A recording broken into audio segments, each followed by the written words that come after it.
ask y'all something, and y'all please don't come for me, okay? I'm just trying to ask a question here, okay? Why are we such good historians? Like, why is our memory so impeccable? When somebody does something to hurt us, we remember every single thing that they did, okay? We remember how they folded their arms. We remember how they blinked a little too hard. We remember how they scratched their head like they were irritated. We remember the way that they walked off a little too fast like they was mad. We remember how they closed the door a little too hard. All of these different things. And we're like, see, I knew he was mad. I knew she was mad, right? We become our own detectives.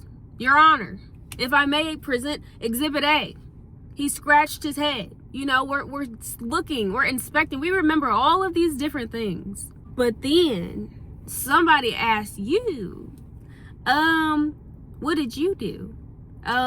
Were you just like standing there the whole time? Were you just nice you were smiling, holding food that you made for them? What were you doing? And all of a sudden, you don't remember. Like, I don't really remember. So you conveniently left these things out. Interesting.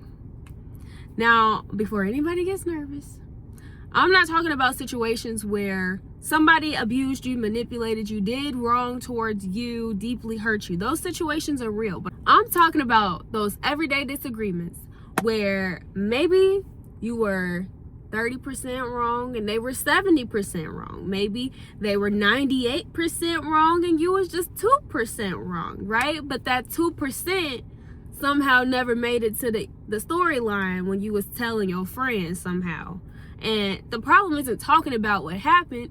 Sometimes it's good, it's healthy to get perspective and to, you know, maybe get the situation off your chest.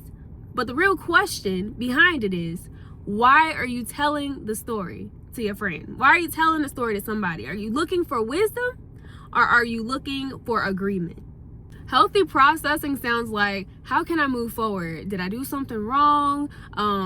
Do you think I handled this well? But sometimes if we're honest, we're not seeking clarity. We're seeking confirmation. We're seeking agreement. We want somebody to say, oh, they was wrong. Like, what? Why would they do? You know, we're looking for somebody to hype you up. We're looking for a hype man, somebody to agree with us and say, okay, they were wrong. But sometimes that feels good, but agreement doesn't always produce growth, okay? This is why Jesus says in Matthew 7, he says, why do you look at the speck in your brother's eye, but fail to notice the log in your own? So Jesus never said that this person didn't have a speck, this person didn't do anything wrong, this person doesn't have a flaw. He did. The issue wasn't that they hadn't done anything wrong. The issue was that the person, you, have become so focused on someone else's speck that they stop paying attention to their own log. Maybe your $2 is pride.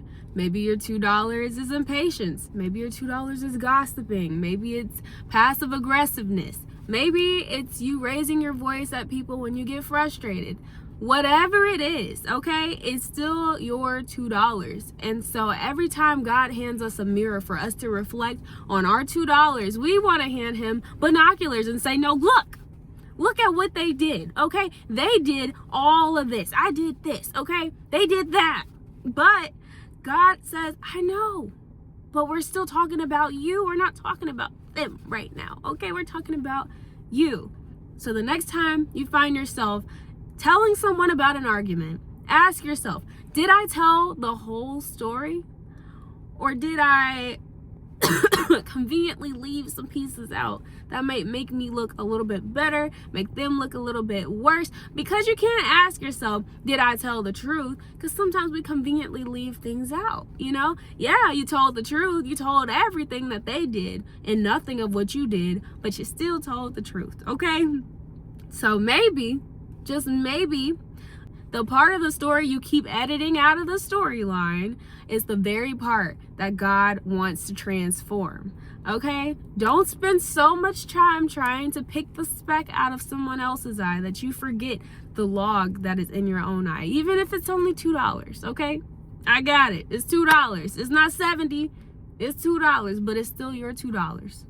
So I hope you guys enjoyed this video. Stay blooming, stay blossoming, and I will see you in the next one. Bye, guys.